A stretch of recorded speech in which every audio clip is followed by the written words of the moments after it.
Étant un fumeur, demain je peux ne pas manger, je peux ne pas faire certaines choses, mais je suis addict à la cigarette. Donc ce serait très compliqué pour moi, même si le paquet de cigarettes coûte 50 euros, je l'achèterais. Et je pense que c'est un petit peu pareil dans la partie betting, gambling, jeu d'argent. Bah, même si t'as pas d'argent, t'es prêt à payer, malheureusement. Parce qu'en fait, ce qui est bankable la plupart du temps, ça revient un petit peu communément, on va dire. Moi, il y a des niches que j'affectionne particulièrement, notamment tout ce qui est Nutra et compléments alimentaires. Je pense qu'il y a 10 ans, 20 ans, ça existait déjà. Aujourd'hui, ça existe toujours et dans 10 ans, ça existera toujours. Je regarderai un problème, comme je disais avant, un problème dur, par exemple la perte de poids. Je regarderai quel est le réseau social qui est le plus adapté pour faire du contenu plus ou moins facilement ou rapidement sur la perte de poids. J'attaquerai ce réseau social à fond, que ce soit TikTok, Instagram ou alors YouTube. Et la première chose que je penserais à faire, ce serait de capturer du mail avec un PDF gratuit. Le truc qui est eux déployés, c'est ce qu'ils mettent 300 parasites par mois quand ils étaient à leur pic. Donc à mon avis, ils avaient un deal avec Kildia qui était complètement fou. Et ça envoyait du parasite sur toutes les serpes et plusieurs parasites sur la serpe. Peut-être un parasite par serpe par semaine, etc. pour pouvoir avoir des primes de fraîcheur, etc. Dans cette vidéo, nous avons décidé d'interviewer des experts en affiliation. Ils partageront avec toi leurs meilleurs conseils et astuces. Pensez à mettre un like, un commentaire, à vous abonner à la chaîne YouTube. Et c'est parti! Quelles sont les 3 niches thématiques à haut potentiel que tu conseillerais en 2024? Donc au niveau des 3 niches, j'ai fait dans la simplicité. Vous en doutez un petit peu de ce que je vais dire. Donc là, ça va être surtout les business d'addiction. Donc j'ai pris le top 3 plus ou moins. Premièrement, les jeux d'argent. Donc tout ce qui est casino en ligne, paris sportifs, loterie, loto. Toutes ces verticales-là sont parmi les plus rentables parce que c'est des business d'addiction. Étant un fumeur, demain je peux ne pas manger, je peux ne pas faire certaines choses, mais je suis addict à la cigarette. Donc ce serait très compliqué pour moi. Même si le paquet de cigarettes coûte 50 euros, je l'achèterais. Et je pense que c'est un petit peu pareil dans la partie betting, gambling, jeu d'argent. Bah, même si tu n'as pas d'argent, tu es prêt à payer, malheureusement. Deuxième niche, je dirais tout ce qui est rencontres et porno. Ok, donc bien sûr, il faut dire les choses. Que ce soit de la rencontre classique, homme-femme, homme-homme, femme-femme, trans, etc. Il y a plein de sous-niches dans cette verticale. Il y a même des sites de rencontres en fonction des religions, en fonction des communautés, en fonction des sectes. Donc tous ces trucs-là marchent depuis des années, depuis la création d'Internet. Vous savez, dans Internet, on parle des 3P qui a contribué à l'émergence donc d'Internet. C'est les 3P, c'est la pub, c'est les pilules et c'est le porn. Ok. Donc maintenant, dans la rencontre, il y a de plus en plus de choses. Hein. Rencontre porno, on peut retrouver aussi tout ce qui est hentai, tout ce qui est webcam. Voilà, s'il y a des milliards d'euros chaque année sur la webcam, les camgirls, etc. Il y a vraiment des niches soft et des niches beaucoup plus hard. Il y a même maintenant le business des girlfriend AI. Donc demain, ce sera normal. Peut-être d'ici 10, 15 ans, ce sera vraiment normal, même si ça paraît délirant, d'avoir une petite amie virtuelle. Ok. Et ça sera un business à des milliards. Même si certains pensent que c'est pas encore développé, je vous assure qu'il y a énormément de services qui proposent de très bonnes affiliations sur le sujet et il faut juste chercher. Voilà, si vous souhaitez vraiment vous positionner et que vous faites un pari que dans 5 ans ou dans 3 ans, ça va exploser. J'ai fait quelques commissions, mais voilà, c'est pas des commissions délirantes. On peut parler de 30-40% de revenus sharing. Aujourd'hui, les gens payent quoi, 20-30 dollars, donc ça fait pas énormément de commissions. Par contre, demain, les gens seront prêts à payer très très cher. Déjà, on peut le voir, hein, certaines personnes achètent tout ce qui est sex dolls. Sex dolls, donc c'est des poupées humaines. Ça peut coûter entre 500, 600, voire 1000 euros en fonction de la taille, de la dimension. Si tu achètes un corps complet ou si tu achètes juste des jambes. Voilà, je pourrais vous en parler pendant des heures. Mais toute cette niche-là de la sexualité de manière globale, c'est un putain de business et c'est pas prêt de s'arrêter. Et troisièmement, même si je suis moins concerné, je dirais tout ce qui est jeux vidéo. Pas mal Spy, il y a quelques semaines, tout ce qui est achat et revente de skins. On peut même faire du trading dessus. Vous savez, les skins de jeux vidéo, tout ce qui est voilà, les accessoires qu'on souhaite avoir, des meilleures armes, peut-être des meilleurs vêtements, voilà, je sais pas, mais beaucoup de gens payent pour ça. Surtout les gens qui ont 18, 19, 20 ans, voilà, qui sont relativement jeunes. On a aussi le pari sportif gaming. Ça, c'est une vraie niche. C'est une vraie niche qui n'est pas encore... Alors, elle est développée. Le marché n'est pas hyper mature. L'offre est mature. Mais je pense que ça va péter. En France, c'est pas très répandu. Mais je pense que sur le marché anglophone, il y a déjà quelques dizaines de millions d'euros facilement qui se fait en termes de part de marché. Et c'est que le début. Donc, ça va arriver très très fort avec tout ce qui est League of Legends, Twitch, tous les jeux et les plateformes de Twitcher, ça c'est le futur. Donc le pari sportif d'e-gaming, de jeux vidéo, c'est vraiment une grosse verticale en devenir. Alors, en 2024, je pense que les meilleures niches dans lesquelles se lancer. Bon, déjà, je vais faire le classique, je vais vous dire 2 en 1, le dating et le casino. Mais je vais pas en parler plus que ça parce que moi, c'est des niches auxquelles je touche pas du tout. Donc, mais ça reste des niches très intéressantes, peu importe l'année dans laquelle vous lancez dans l'affiliation. Moi, ce que je vais plutôt conseiller, c'est tout ce qui est logiciel et tout ce qui est formation. Ça, c'est des affiliations qui sont assez faciles, notamment si vous voulez concilier affiliation SEO, affiliation YouTube. Tester des logiciels, c'est facile et ça rapporte par exemple 30, 40, 50%. Des fois, vous allez pouvoir avoir des grosses commissions en fixe et ça, n'importe qui peut se lancer. Des logiciels, il y en a tous les jours des nouveaux. Donc ça, c'est vraiment un axe facile pour commencer, je pense, en 2024. En 2024, il y a plusieurs choses qui sont intéressantes sur le SEO. Il y a surtout la SEO qui va sûrement arriver à un moment ou un autre. Et donc, toutes les thématiques pas du tout shady et très très clean, très Amazon style, risquent de se faire un peu taper sur les doigts. Donc, honnêtement, je vais conseiller plusieurs choses. Primo, les thématiques qui sont un peu shady, c'est quand même quelque chose qui est assez intéressant en 2024 parce qu'en fait, on sait qu'on n'ira pas se faire prendre par la SEO sur le SEO, c'est quand même assez important et intéressant et ça reste des thématiques où il y a des places à prendre.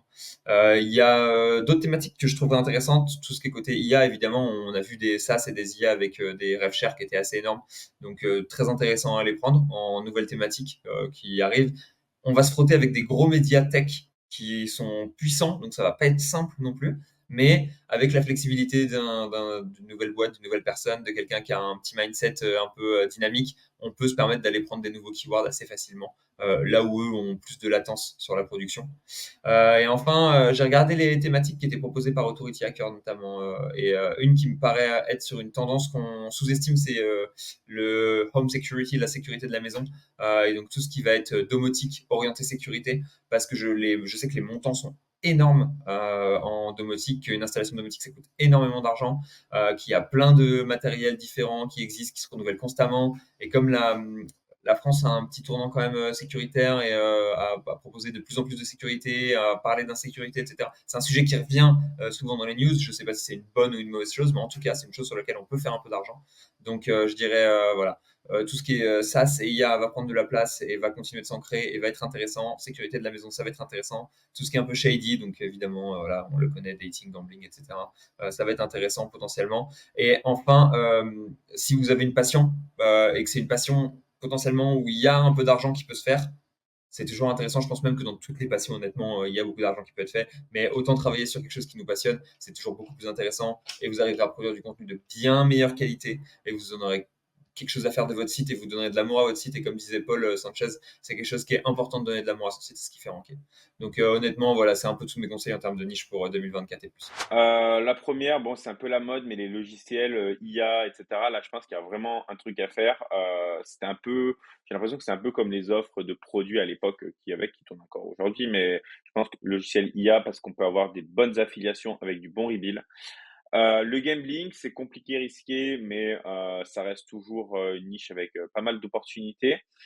Et je pense sous-estimer les sites de vente de leads qui paraissent utopiques, des leads qui se disent, bah, ok, en fait, il n'y a pas beaucoup d'acteurs web, mais on peut avoir de très très grosses marges. J'ai pas forcément, enfin, j'ai des idées, mais c'est plus des niches de gens que je connais. Mais voilà, vraiment regarder sur des métiers du manuel, en fait, là où il y a de la construction, etc. Je pense qu'il y a énormément de choses à faire. Pas trop de plateformes d'affiliation, mais aller directement avec un constructeur. J'ai pas envie de donner des niches. Enfin, j'ai pas envie de donner genre vraiment. Tiens, c'est celle chose sur laquelle tu dois aller. Par contre, pour rejoindre ce que j'ai dit avant sur la voie difficile, en fait, on pense souvent que il y a des niches que les gens n'ont pas trouvées, qu'il y a des interstices dans lesquels on peut se glisser. Et ça peut être vrai. Il peut y avoir des toutes petites niches qui peuvent être très rémunératrices, mais de manière plus réaliste. Tu gagneras plus d'argent si tu t'engouffres pleinement dans le mainstream. Et ce qui fonctionne absolument toujours, c'est les thématiques d'argent.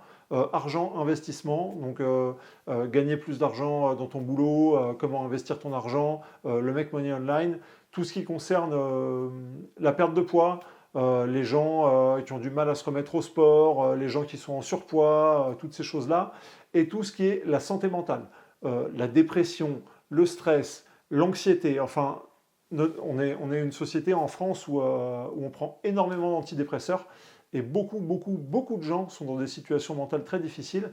Et le fait d'arriver à constituer une audience et de pouvoir leur vendre des produits sur ces problèmes-là, c'est des choses qui se font et qui permettent de dégager un revenu.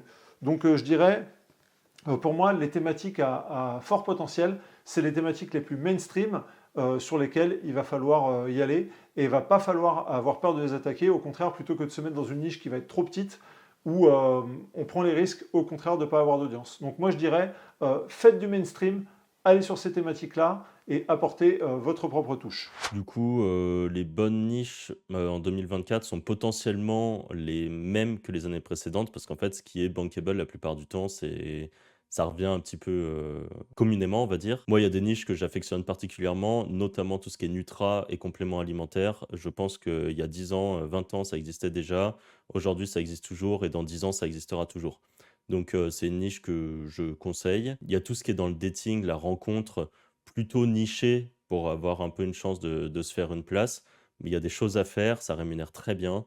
Donc voilà. Et un dernier point, notamment parce que malheureusement le niveau de vie diminue dans beaucoup de pays, je pense que les gens s'intéressent de plus en plus à leurs finances personnelles, comment optimiser un petit peu leurs finances, peut-être réussir à économiser plus d'argent ou des choses comme ça. Donc je pense que la niche des finances personnelles est quelque chose qui a un fort potentiel. Quel est ton meilleur conseil pour attaquer une niche de zéro en affiliation SEO? Moi, mon meilleur conseil, c'est vraiment d'analyser le plus longtemps, de fond en comble, de A à Z, la niche que vous avez choisie. Si je prends l'exemple du pari sportif, de jeux vidéo, pour parier sur des joueurs ou autres, bah déjà, je vais lister toutes les affiliations qui existent, je vais lister tous mes concurrents et les affiliations qu'ils mettent en avant, je vais lister toutes les pages SEO de mes concurrents qui reçoivent des backlinks, parce que théoriquement, s'ils reçoivent des backlinks, c'est que c'est des pages qui drainent de l'argent. Il y a plein d'autres critères comme ça, en fait, où je vais cumuler tous ces critères-là pour avoir de la donnée. Je peux lister les pages qui reçoivent le plus de liens internes in-text, parce que potentiellement, s'il y a des liens qui sont faits dans le texte vers d'autres pages, qui sont concentrés vers certaines pages, c'est que c'est des pages qui ramènent de l'argent. Parce qu'une page qui ramène de l'argent, on essaye de la faire passer, par exemple, de la 5e à la première position. Donc, comment faire? Plus de contenu, améliorer le maillage interne, envoyer des backlinks. Pareil, le sitemap, truc tout con, mais ça fait des années que j'utilise cette méthode. Déjà, on peut monitorer automatiquement les sitemaps, mais ça nécessite des outils. Ce que vous pouvez faire, c'est manuellement, et je le vois par exemple très souvent sur des sites même de copains, ils ont fait un article il y a 1 an. Et dans le sitemap, l'article, on voit que c'est le dernier contenu qui a été remonté, qui a été édité il y a 2 jours. Si cette page-là ne ramène pas d'argent, pourquoi elle a été éditée il y a 2 jours?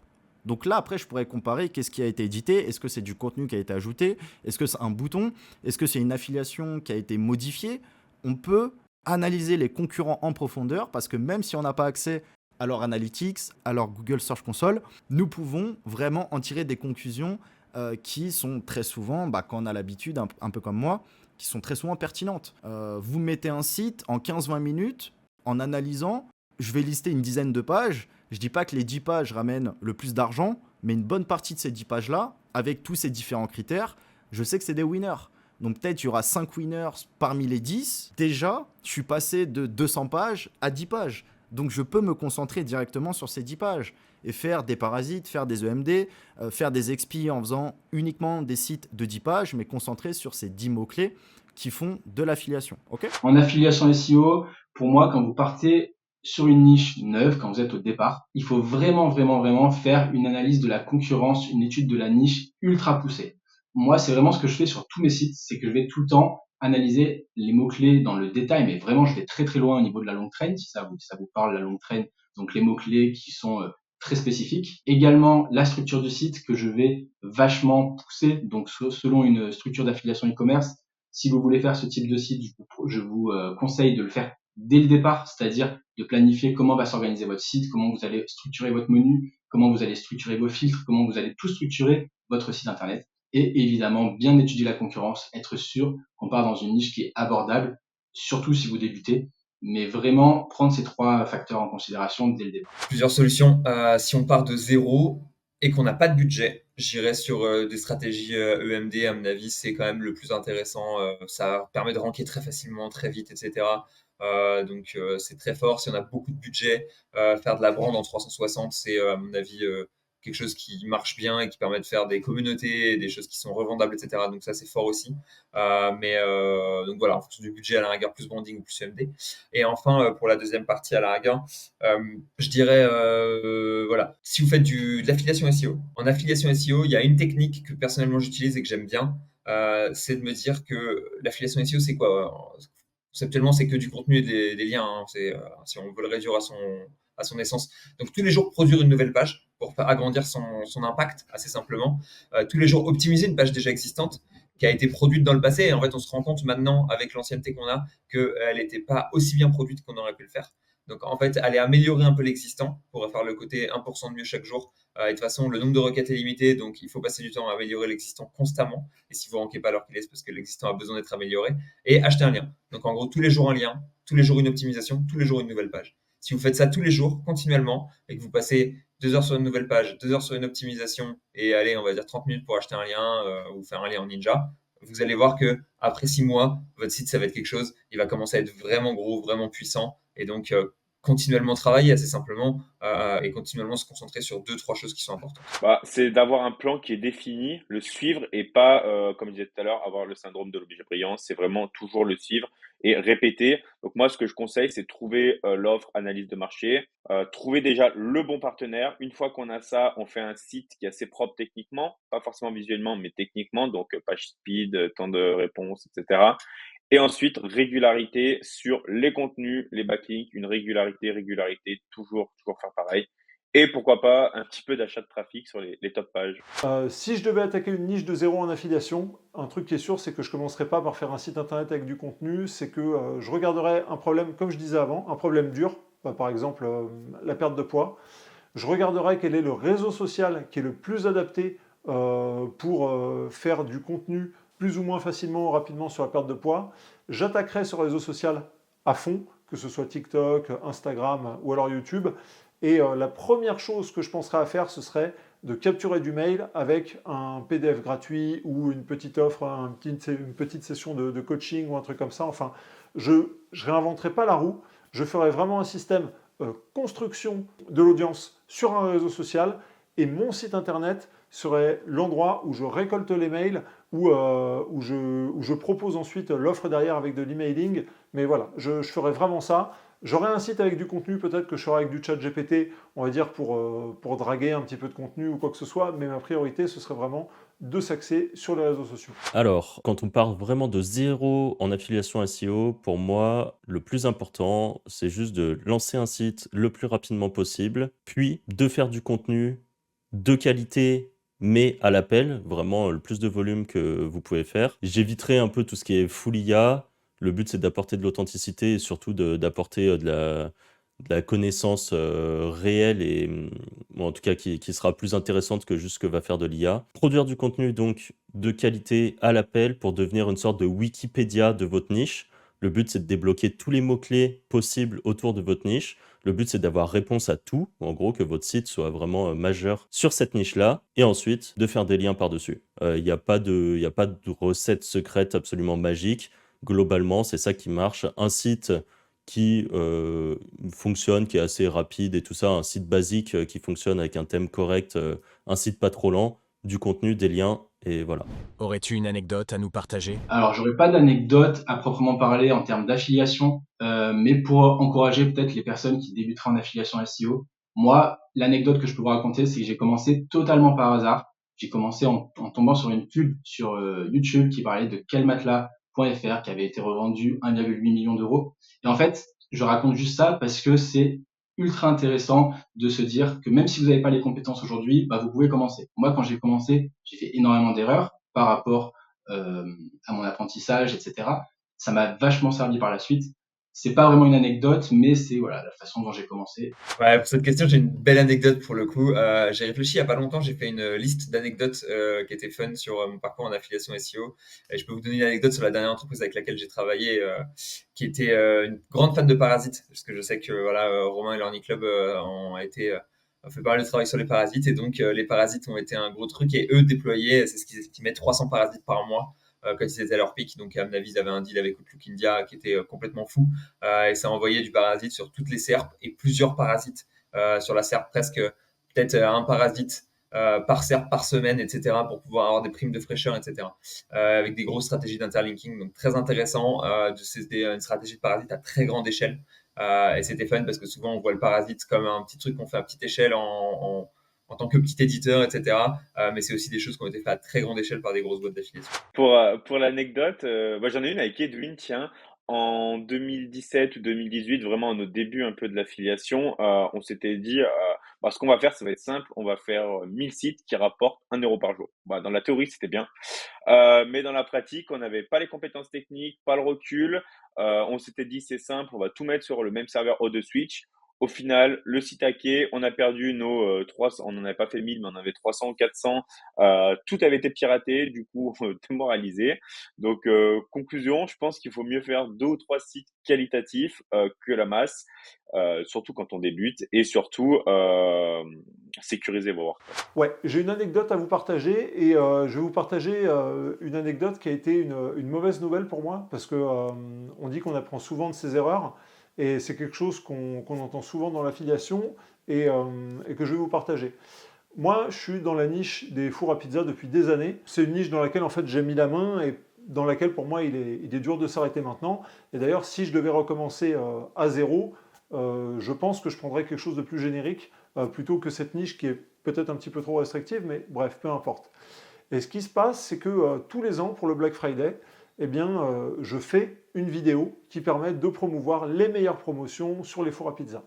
Et jusque maintenant, je travaillais avec une marque qui s'appelle Oni, qui est la plus grosse, la marque certainement la plus connue sur les fours à pizza, qui a une régie d'affiliation qui s'appelle Share a Sale, et qui jusqu'à maintenant fonctionnait bien. Et les 2 derniers Black Friday que j'avais fait avaient été plutôt rémunérateurs. Alors, pour remettre les choses dans leur contexte, hein, j'avais fait des vidéos qui duraient entre 5 et 7 minutes, où chaque mot était millimétré, où le montage était pas épileptique, mais était très rapide, où les images changeaient toutes les 3 secondes, où il y avait vraiment, enfin, tout était calibré pour que ce soit en même temps un guide utile pour que les gens puissent trouver les meilleures promotions, mais qu'en même temps, ça leur donne envie d'acheter parce qu'ils voient des belles images, des choses comme ça. Donc, je mettais beaucoup de travail et beaucoup de cœur dans ces vidéos-là.